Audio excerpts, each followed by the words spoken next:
আসসালামু আলাইকুম। আমি এখন বানাবো দারুণ মজার একটা আমড়ার আচার। খুব সহজ তৈরি করা, এটা দেখতে যেমন সুন্দর খাইতে তেমন মজা। আসেন দেখি শুরু করা যাক। আমি এখানে 1 কেজি মাঝারি সাইজের আমড়া নিয়ে নিছি। এই আমড়াগুলোকে আমি এই বোটার দিকটা কেটে তারপরে ছিলে নিব।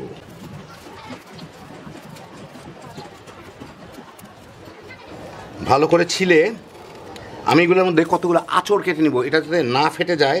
জাস্ট ছুরি দিয়ে এই মাথা মানে একদম আটি পর্যন্তই হয়তো অন্তত 4-5টা করে এইভাবে আমি দাগ দিয়ে নিব ছুরি দিয়ে।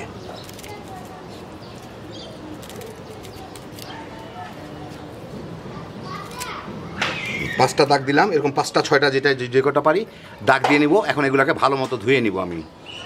আমি এখানে 1 চামচ সরিষা আর 1 ইঞ্চির মতো একটু আদা, এগুলোকে একটু বেটে নিব। আপনারা হলুদ সরিষা কিংবা সাদা সরিষাও দিতে পারেন অথবা কালো সরিষাও দিতে পারেন। আমি এখানে আধা কাপের একটু উপরে, মানে ধরুন 1.5 কাপের মতো 3/4 কাপ সরিষার তেল গরম করে এর মধ্যে কয়টা রসুন কোয়া দিয়ে একটু ভেজে নিব। এটা 4টা রসুনকে আমি ফালি ফালি করে রাখছি, একটু মোটা মোটা করে অল্প একটু ভাজবো। এটাকে আমি মাঝারি আঁচে রান্না করতেছি। ঠিক 1 মিনিট ভেজে এই যে দেখেন রসুনগুলোকে হালকা বাদামি দাগ লাগা শুরু হয়েছে।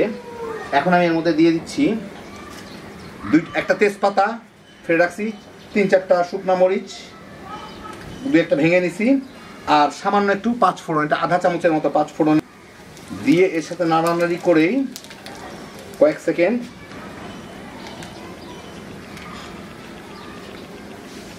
এর মধ্যে দিয়ে দিব যেই সরিষা আর আদাটুকু আমি বেটে রাখলাম ওইটুকু দিয়ে এর সাথে একটু ভেজে নিব, এটা পানিটা দেওয়া শুকানো পর্যন্ত।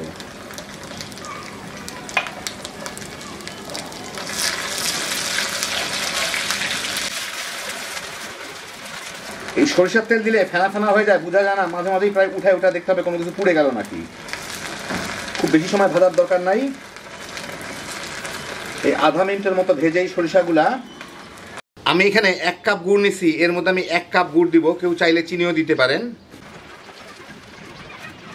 এটা এমনিও পানি লাগবে, অমনিও পানি বাইর হয় মানে আমরা থেকে, সেই জন্য গুড়ের এটা আমি একটু ধুয়ে দিচ্ছি পানি দিয়ে। এখানে অনেকগুলা গুড় লেগে আছে। আমি এখানে আখের গুড় ব্যবহার করতেছি। একই সাথে দিয়ে দিচ্ছি স্বাদ মতো একটু মরিচের গুঁড়া, এর সাথেই ভাজা ভাজা হয়ে যাবে। আমি এখানে হলুদ ব্যবহার করব না, আপনারা চাইলে কেউ দিতে পারেন রংটা ভালো করার জন্য। আমি আর দরকার নাই, এই গুড়টা একটু গলে যেতে থাক। আর একই সাথে আমি দিয়ে দিই এখানে আমড়াগুলাকে আমি ভালো মতো ধুয়ে রাখছি, আবার এগুলাকে দিয়ে দিব। দিয়ে একটু নাড়াচাড়া করে থাকবো, গুড়টা কিছুক্ষণের মধ্যেই গলে যাবে। গুড়গুলাও গলে গেছে, আমরাও বেশ পানি ছেড়ে দিছে। আমি তো এর সাথে আধা কাপের মতো পানি দিছিলাম গুড়ের বাটিটা ধুয়ে, এছাড়াও বেশ ভালো পানি ছাড়ছে আমরা। এখন এটাকে আমি ঢেকে দিয়ে জাল দিব লো আর মিডিয়ামের মাঝামাঝি, মিডিয়ামের দিকে বেশি, মাঝে মাঝে নেড়ে দিব আমড়াটা সিদ্ধ হওয়া পর্যন্ত। এর মধ্যে আমড়ার পানিটাও কিছুটা টেনে যাবে আর সিদ্ধ হয়ে যাবে। কয়েকবার নেড়ে দিব, অবশ্যই উপর নিচ করে নেড়ে দিতে হবে কিছুক্ষণ পরপরই, 2-1 মিনিট পরপরই।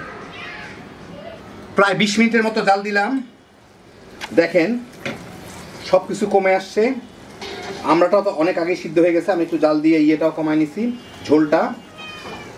এখন আমি এর মধ্যে দিয়ে দিচ্ছি প্রায় 1.5 চা চামচের মতো 5 ফোড়নের গুঁড়া, আর একটু দিই 2 চা চামচের মতোই দেই। এটা কিন্তু টালা না, নর্মাল 5 ফোড়নের গুঁড়া। একটু বিট লবণ 1 চা চামচের থেকে একটু কম। বিট লবণের ফ্লেভার না হলে একটা আচার সম্পূর্ণ হয় না আসলে, ওটা ফ্লেভারও আছে আর এটা মিষ্টিটাকে অন্যরকম করবে। যাই হোক, এখানে 2 টেবিল চামচ ভিনেগার, সাদা সিরকা, এইটা এর সাথে দিয়ে আমি এখন এটাকে লো আর মাঝারি আঁচের মাঝেই মিনিট 2-3 খোলার অবস্থায় জাল দিয়ে নেব, যাতে মশলাগুলো একটু ভাজা ভাজা হইতে পারে। একই সাথে ভিনেগার এগুলো যাতে কিছুটা আমড়ার গায়ে ঢুকতে পারে। প্রায় 2 মিনিটের মতো জাল দিলাম। আমি আর জাল দিব না, আমি চুলাটা বন্ধ করে দিই।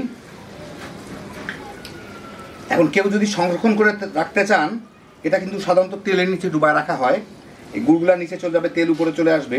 তো আমার মনে হচ্ছে আমারটা তেল একটু পরিমাণে কম হয়ে গেছে। আপনারা আর একটু তেল দিয়ে নিন, অথবা পরে সরিষার তেল গরম করে এর মধ্যে ঢেলে দিয়ে যদি বয়ামে ভরে সংরক্ষণ করে রাখতে চান। এখন আপনাদের আমি একটু ঠান্ডা হলে পরিবেশন করে দেখাচ্ছি। এই দেখেন হয়ে গেল আমার দারুণ মজার আমড়ার আচার। দেখলেন খুব সহজ তৈরি করা, এখনও বাজারে আমড়া পাওয়া যাচ্ছে। আরও কয়টা দিন পাওয়া যাবে। যারা যারা আচার পছন্দ করেন কিংবা আমরা পছন্দ করেন, ঝটপট বানায় রাখতে পারেন। ফ্রিজে রাখলে এটা বেশ কয়েক মাস থাকবে। এটা দেখতে যেমন সুন্দর, খাইতে তেমন মজা। যখন খুশি তামা তামা করে খেয়ে ফেলাইতে পারবেন। হ্যাপি জোশের একটা আইটেম। আল্লাহ আপনাদের সবাইকে ভালো রাখুন, সুস্থ রাখুন, নিরাপদে রাখুন। ইনশাল্লাহ বেঁচে থাকলে আবার দেখা হবে। আল্লাহ হাফেজ।